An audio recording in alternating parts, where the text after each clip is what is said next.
Tanguay électronique, en première ligne. On parle de capitale au stade municipal. Pour les fans du junior, on parle des remparts. On manque pas une victoire du rouge et or. À l'esprit sportif, on aime le sport. Salut et bienvenue à l'Esprit sportif. Aujourd'hui à l'émission, on vous parle d'un des événements sportifs les plus courus à Québec, sans jeu de mots, le marathon SSQ Lévis-Québec. C'était la conférence de presse aujourd'hui. On vous revient là-dessus un peu plus tard dans l'émission. Tout d'abord, parlons de karting. Un groupe de KCR Karting, Karting Château-Richer, sont partis au mois de mai pour participer au championnat du monde de cartes de location. Un événement d'une ampleur incroyable. J'ai rencontré quelques pilotes et l'accompagnateur du groupe, Alain Gauthier.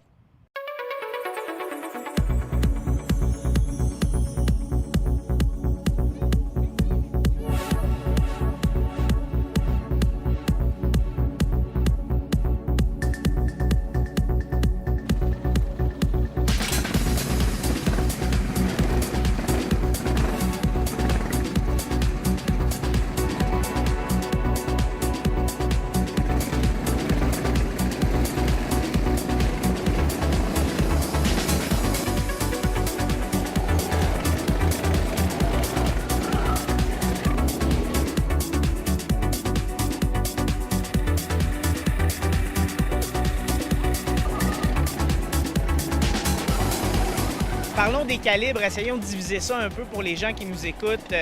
Ça commence junior, après ça, ça monte. Oui, bien, au niveau du Soddy World Series, on a deux catégories principales. Donc, on a junior, 14 ans et moins, et 15 ans et plus chez les adultes.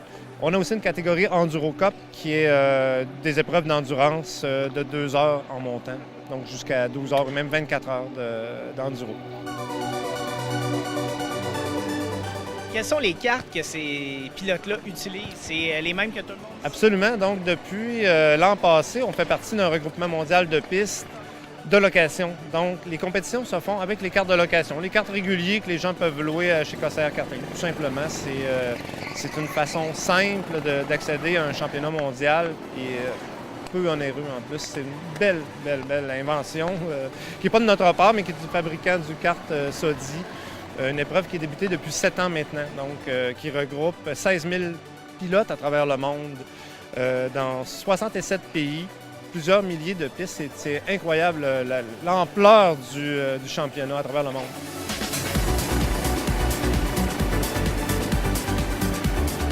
Vous êtes parti en France participer à une compétition. Oui, pour la première fois de l'histoire du Canada, d'ailleurs, c'est la première fois que le Canada participait à cette compétition-là mondiale. Tous des gens de Château-Richer, tous des gens du circuit de KCR Karting, 11 personnes qui se sont qualifiées à travers le monde, donc dans le regroupement. Une expérience incroyable. On est allé au circuit du Mans, où a lieu les 24 heures du Mans. Je vous en parle, j'en ai encore des frissons, c'est mythique, une piste qui existe depuis 1923. Ils ont construit 3 circuits de karting à l'intérieur du circuit de course des 24 heures du Mans. C'est toujours sur un circuit mythique, c'est toujours un endroit exotique. Pour la course automobile, bien sûr. Okay. Parlons des pilotes qui ont traversé l'océan avec toi. On va commencer par le calibre, si on veut, le junior, puis on va monter. À qui on a affaire? Oui, bien, l'an passé, donc les qualifications pour 2014 se sont déroulées au courant de l'année 2013. Nous avions la chance d'être la seule piste au Canada qui y participait et même la seule piste en Amérique du Nord qui participait catégorie junior, 14 ans et moins. Donc, pour nous, c'était clair et pour tout le monde que le champion canadien serait ici chez KCR Karting. Et on a 2 personnes qui se sont vraiment démarquées. Jacob Sivigny qui a gagné le championnat canadien, Ariane Lacharité qui s'est classée, elle, au niveau des femmes juniors, donc dans le 14 ans et moins. Honnêtement, mon expérience a été vraiment merveilleuse. J'ai adoré ça. C'était vraiment unique. Là. J'ai vraiment aimé ça. Dernièrement, tu as gagné des championnats, tu as gagné un titre. Oui, champion canadien, justement, de la saison 2013 en junior. Ça m'a permis d'aller en France, vivre ce championnat-là. C'était vraiment super. Parle-nous justement de cette expérience de l'autre côté de l'océan. C'était vraiment trippant comme expérience d'être avec différentes personnes, différentes nationalités. Tu rentres là-bas, tu connais personne, ça parle tous les langages. C'était vraiment trippant. Il y avait des juniors et il y avait des adultes également qui sont partis avec toi. Donc, chez les adultes, dans la catégorie 15 ans et plus, Ça s'appelle la Sprint Cup, comme en NASCAR, mais au niveau du karting, ils appellent ça la Sprint Cup au Soddy World Series. On a eu des gens qui se sont qualifiés d'une façon inattendue. Je pense entre autres à Sabrina Caron. J'étais chanceuse de pouvoir faire partie du championnat du monde. Je m'étais bien classée, top 10 mondial, puis première chez les femmes aussi.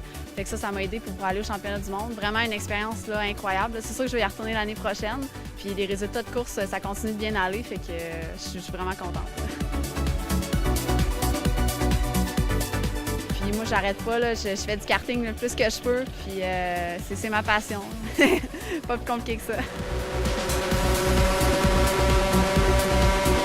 Une catégorie de course un peu spéciale parce que c'est une discipline qui existe dans le vélo de montagne, qui existe en motocross, le enduro en karting. Ça consiste en quoi? Alors, l'enduro, c'est des courses par équipe. Alors, de 2 à 8 pilotes, des courses qui vont de 2 heures à 24 heures. Le championnat du monde, lui, se fait de nuit, une compétition de 12 heures par équipe de 3 ou 4. C'est ce qu'eux acceptent au championnat du monde. Et on a qualifié une équipe l'an passé. On l'appelait notre Dream Team, on avait Jacques Lapointe, on avait Jules Desharnais, qui était le doyen de la compétition. Ça a été une très belle expérience. C'était ma première compétition internationale de karting. Donc, j'ai beaucoup aimé. C'était une belle expérience de groupe aussi. On était quand même 11 coureurs. On était là 6 jours là-bas. C'était 2 jours les compétitions, les 9 et 10 mai. On était un super bon groupe. Ça a super bien été. On était tous dans le même hôtel. On a eu du plaisir ensemble. Puis même durant les journées là-bas, on s'entraidait pour que ça y aille super bien. Là. Notre compétition, c'était la nuit. Donc, de 9h30 le soir à 9h30 le matin. Et déjà là, c'était assez spécial. Puis une course d'endurance en équipe aussi, c'est particulier. Plusieurs dépassements, donc c'était une très belle expérience pour moi de ce côté-là. Puis en plus, c'est les installations qu'on avait, je veux dire, des garages pour les 40 équipes d'endurance qu'il y avait là. On avait chacun notre garage, les équipements de chronométrage, la mezzanine avec la foule des caméramans. Je veux dire, c'était la première fois qu'on vivait ça, puis c'était quelque chose d'assez extraordinaire. On a ramené 6 trophées pour l'édition 2014. Donc 6 trophées, une première participation. On a eu comme aujourd'hui, mais on a eu des reportages un petit peu partout dans le monde, en France, en Belgique. On a eu des demandes d'entrevues d'un petit peu partout. Donc pour une première, c'était toute une première. Moi, je suis très, très fier d'eux. Est-ce qu'on s'attend à repartir avec une autre équipe l'année prochaine au championnat du monde? On ne fait pas juste s'y attendre. C'est sûr qu'on repart l'an prochain. C'est sûr, sûr, sûr. Le karting à Château-Richer, vraiment un sport à découvrir. Après la pause à l'Esprit sportif, une des activités les plus prisées des gens de Québec, la course à pied. On vient dans 3 minutes 30.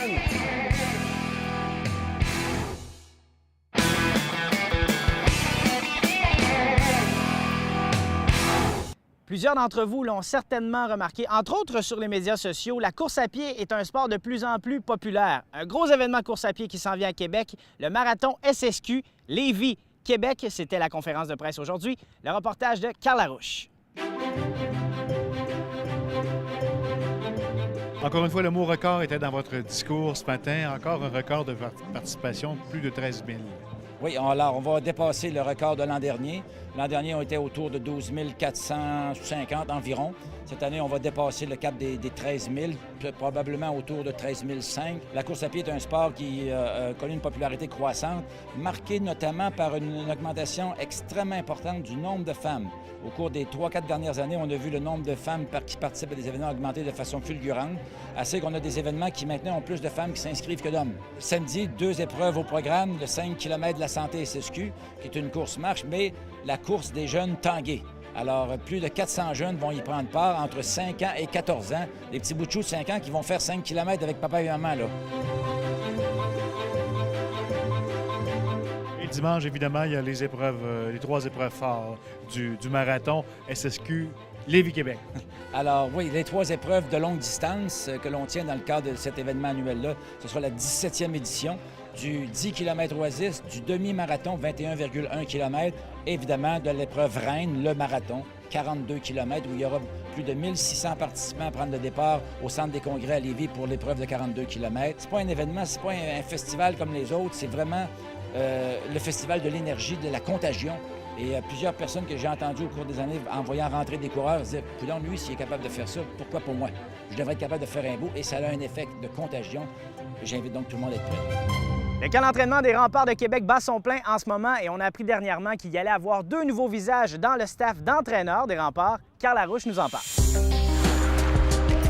Daniel Renaud, entraîneur adjoint, et Maxime Ouellette, entraîneur des gardiens, arrivent dans la grande famille des Remparts. C'est sûr que c'est très excité. Là. Il n'y a pas une plus belle organisation dans la Ligue que les Remparts de Québec.